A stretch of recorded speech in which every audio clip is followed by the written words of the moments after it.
Mr. Muddle by Roger Hargreaves. Poor Mr. Muddle just couldn't get anything right. Everything he did, everything he tried, everything he said was muddled. Totally, utterly, completely, absolutely muddled.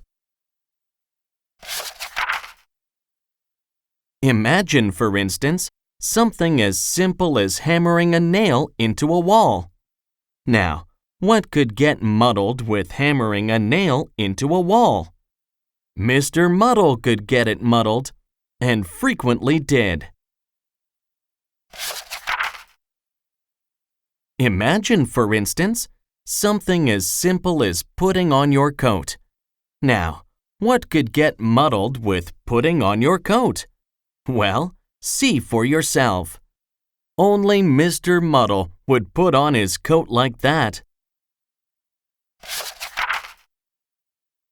Imagine, for instance, something as simple as going for a walk. Now, what could get muddled about going for a walk? Well, when your legs start walking one way and you start walking the other, that's a very muddly sort of a walk. Poor Mr. Muddle, walking one way and going another. Now you'd probably like to know where Mr. Muddle lives. In a house by the sea near a place called Seatown. Mr. Muddle's house was supposed to be in the country, but Mr. Muddle, who built the house himself, had got the place muddled up. Of course! And you can tell that Mr. Muddle had built the house himself, can't you? This story starts one afternoon when Mr. Muddle was having his breakfast. Yes, we know you don't have breakfast in the afternoon, but you do if you get your mealtimes muddled up. Mr. Muddle was having bread and butter and jam and a cup of tea with milk and sugar. He spread the butter on the table, and then spread the jam on the plate, and then poured the milk on the bread, and then filled the cup with sugar, and then poured the tea on the bread. What a terrible, muddly, mixed-up breakfast. That afternoon, after breakfast, he went for a walk down the beach near his house in order to work up an appetite for supper. He met an old fisherman called George, whom he knew quite well. "Good afternoon, Mr. Muddle," said George. "Good evening," replied Mr. Muddle. George smiled. "How would you like to come fishing with me?" he asked. "Oh, no, please," replied Mr. Muddle eagerly. "Help me push the boat out from the beach," called George. "Right-o," said Mr. Muddle, and pulled the boat further up onto the beach. "Oh, Mr. Muddle," said George, and had to show Mr. Muddle the difference between pulling and pushing. However, eventually, somehow or other, they managed to get the boat out to sea. "Now let's fish," said George, dropping a fishing line over the side of the boat. "Right-o," said Mr. Muddle, and dropped himself over the side of the boat. Splash!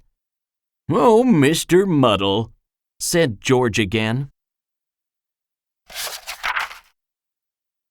It wasn't any good, and they didn't catch any fish, and so they decided to go home before it became dark. "Help me pull the boat up onto the beach," called George. "Right-o," said Mr. Muddle, and pushed the boat back into the water. George was just about to say, "Oh, Mr. Muddle," again, when he had an idea. he smiled to himself. "Help me push the boat out into the sea," George called. "Right-o," said Mr. Muddle, and pulled the boat up onto the beach. "Well done, Mr. Muddle," said George. Mr. Muddle smiled a smile and went home. George smiled a smile and went to tell everybody. The following day in Seatown, Mr. Brick the Builder asked Mr. Muddle to hold his coat for him. "Right-o," said Mr. Muddle, and held his ladder for him, which is what Mr. Brick really wanted. "Well done, Mr. Muddle," smiled Mr. Brick, who'd been talking to George. Mr. Muddle was very pleased. Then Mrs. Scrub at the laundry asked Mr. Muddle to pass her the soap. "Right-o," said Mr. Muddle, and passed her a clothes peg, which is what Mrs. Scrub really wanted. "Well done, Mr. Muddle," smiled Mrs. Scrub, who'd also been talking to George. Mr. Muddle was extremely pleased. And then Mr. Black the coalman asked Mr. Muddle to lift a sack of coal down from his lorry. "Right-o," said Mr. Muddle, and lifted a sack of coal up onto the lorry, which is what Mr. Black really had wanted all along. "Well done, Mr. Muddle," smiled Mr. Black. George had talked to everybody. Mr. Muddle was delighted. In fact, Mr. Muddle was so delighted he decided to go home and cook himself a large meal to celebrate. Roast turkey and peas and potatoes and gravy. He put the turkey in the cupboard to cook. He peeled the peas. He put the potatoes in the refrigerator to boil.